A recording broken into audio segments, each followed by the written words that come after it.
In this video, we're going to talk about multidimensional arrays. So previously we talked about arrays and how we can store multiple elements in an array using one reference name for those elements. So for example, if I say an integer array that's called numbers, I can store as many numbers as I would like to in that array, and then I can access them using the name of the array and the index. Now let's look at an example. Suppose that I'm initializing temperature arrays for 4 weeks, which is basically 1 month. So if I decide to have my temperatures for the first week stored in temperature 1 array, second week is in temperature 2, third week in temperature 3, and fourth week in temp 4. So what I'm doing essentially is I'm saving my temperatures in something that's going to look like this. So if I have my table in here, then what I will do is this is my first week, followed by my second week, followed by third and fourth week. And then those are going to be divided into days, which is basically going to be 7 days. Now in each one of those I will store some values, like value here, and another value here, another value here, and so on. So these are going to be all values. So if I look at this, once I fill this out, this is going to be week 1, so W1, and this is going to be W2 for week 2, and then 3 and 4. So I can say this is basically temp 1, and this is going to be temp 2, and this is temp 3, followed by temp 4. Now what I want to do eventually is to basically have all of those as one table that is going to be my temperatures. So if we look at this temperature table, doesn't it look something very close to a 4 by 7 matrix? So I have 4 rows right here, and I have 7 columns. Okay. So can we represent this in Java in some way that I can just refer to this as temperatures, and then I can navigate them, this cell, or this, or whatever cell I want to access by just providing the name of that multidimensional array, and then saying I need to access this specific cell? The answer is basically yes, we can use a two-dimensional array to represent this whole thing with just one variable name. And how can we do that? The first thing we need to do is basically we need to learn how to write this syntax. So previously what we had to do is basically we just started with our data type. So let me call it dt.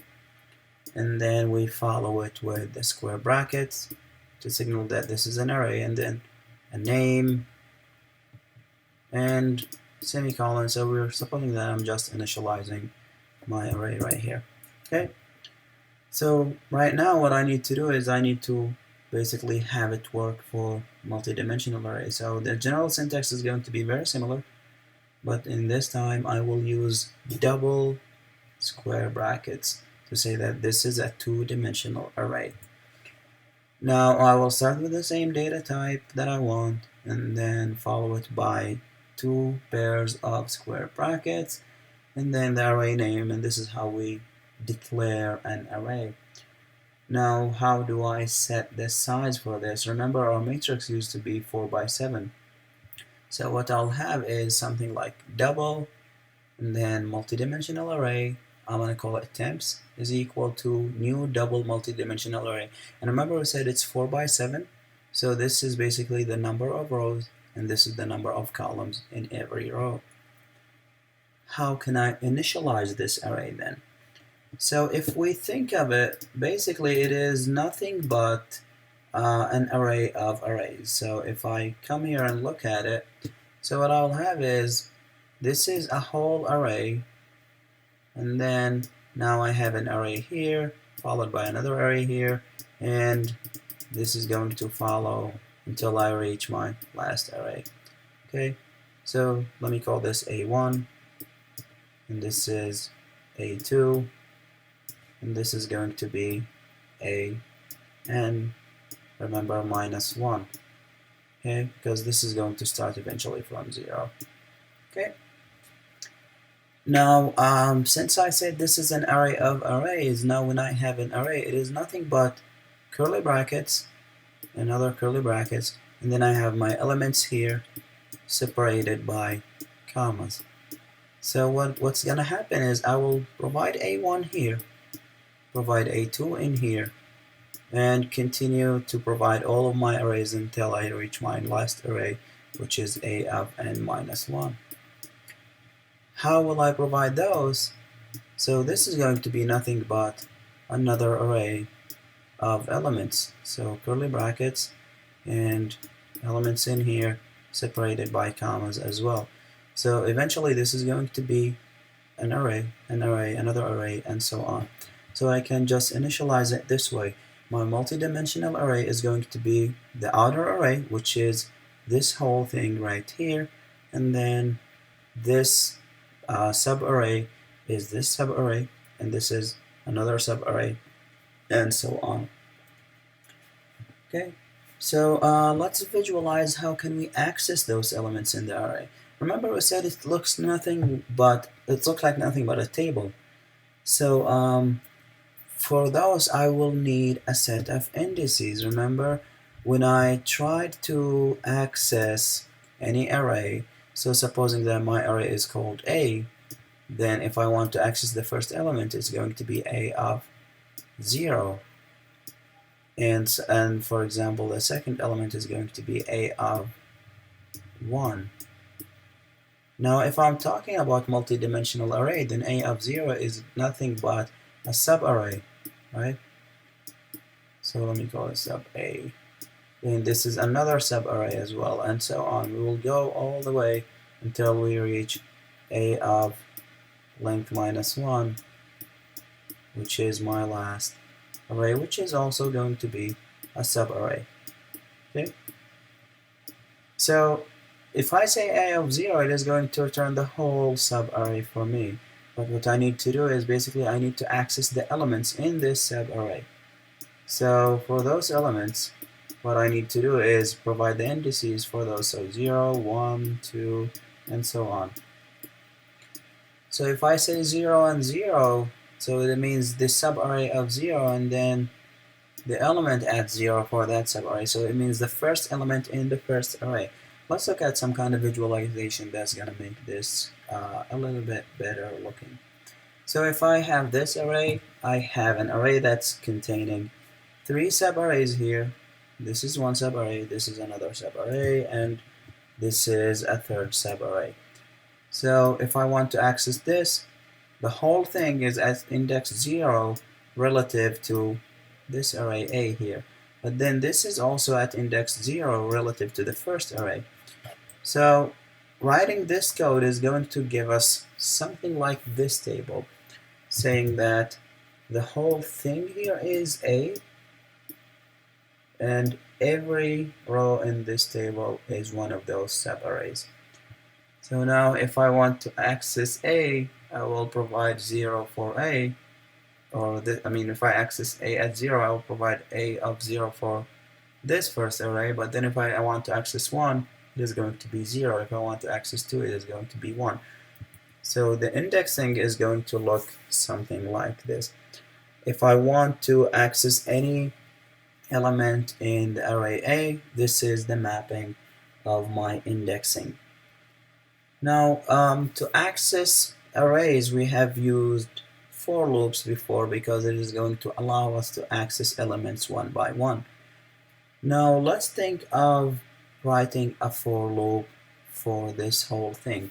Now, if I start writing a for loop, just a regular for loop, then if I assign A to cycle over the arrays one by one, then I need something else to cycle over the inside arrays.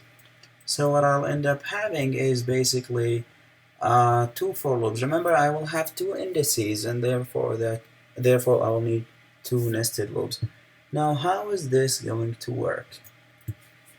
Supposing that this outer for loop is going to loop over my outer array, so when I is equal to 0 and I get my array of 0, what's gonna end up happening is I will get the first row of elements, which in my previous example contains 1 and 2.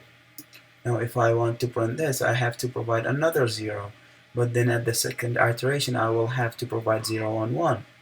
So I have to keep my I equal to 0, and then I need second thing, which I will have, for example, j. So in the first iteration, j is going to be equal to 0, and in the second iteration it needs to be 1, so I can access those two elements.